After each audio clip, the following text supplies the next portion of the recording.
Yes, I have everything, but do I have true love? Women only see my money, not my heart. In the heart of Umidim, a village known for its rich palm trees and warm people, lived a man named Chukwabuka. He was a billionaire, but not just any billionaire. He was the richest man in the whole of Anambra State. Before we dive into the story of Ebuka, please like this video and subscribe to this channel for more stories. Ebuka, as people called him, was born into a wealthy family. His father, Chief Obies, was a respected businessman who traded palm oil and kola nuts. His mother, Lolo Ifeoma, was a kind woman who always helped the poor. Even though Ebuka grew up in riches, his parents taught him the value of hard work. When Ebuka was 25 years old, he traveled to Lagos and started a transport business. He had many big buses that carried people from one state to another. Later, he opened a company that built roads and bridges. In just 10 years, his wealth grew like the mighty Niger River. But even with all his money, Ebuka felt something was missing. He did not know who truly loved him for himself, and not for his wealth. One day, Ebuka sat in his grand mansion in Awka, thinking deeply. His friend, Oki, noticed his sadness. Ebuka, why do you look so worried? You have everything. Money, cars, houses, even a private jet. Oki said. Ebuka sighed.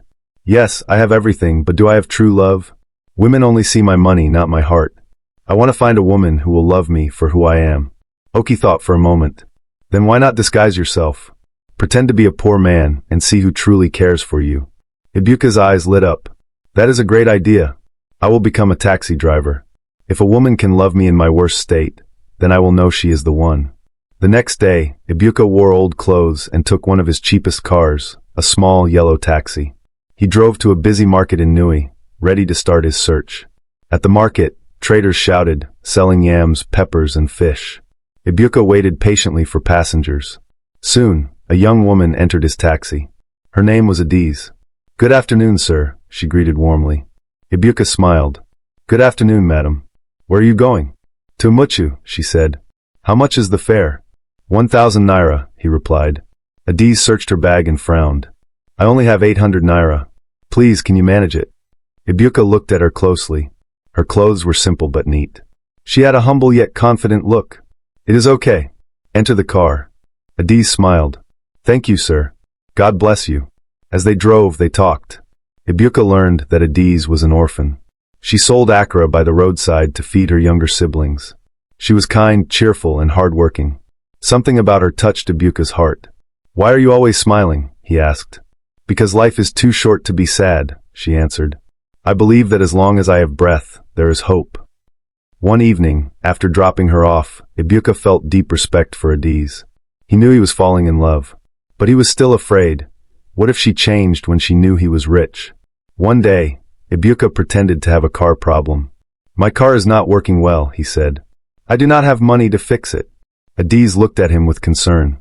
Don't worry. Here, take this 5,000 naira. It is all I have, but you need it more. Tears filled Ebuka's eyes. This was the woman he had been searching for.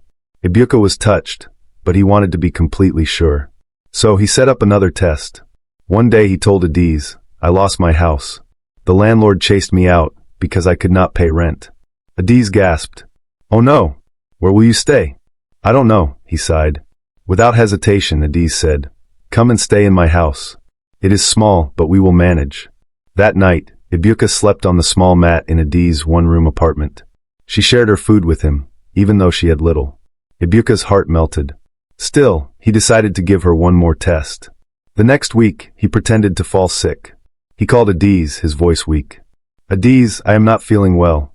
I have no money for medicine. Without thinking twice, Adiz rushed to him with hot pepper soup and medicine. She stayed by his side, wiping his forehead and praying for him. At that moment, Ebuka knew she was the one. One day, Ebuka invited Adiz to a big hotel in Awka. She was surprised. Why are we here? She asked. I have something to tell you, he said. I am not a taxi driver. I am Chukwabuka, the billionaire. Adiz gasped. What? But why did you lie? I wanted to find true love, he said.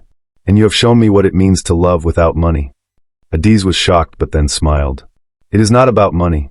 Love is about the heart. Ebuka knelt and brought out a ring. Will you marry me? With tears of joy, she said, Yes. Ebuka and Adiz had a grand traditional wedding in Umidim. The whole village celebrated. Even though he was rich, Ibuka now understood the importance of humility, love, and genuine connection. At the wedding, his friend Oki laughed. "So, did you learn your lesson?" Ibuka smiled. "Yes. True love is not about money but about kindness and a pure heart." Moral of the story. Money can buy many things, but it cannot buy true love. What matters most is the heart. A person who loves you when you have nothing is the one who deserves you when you have everything.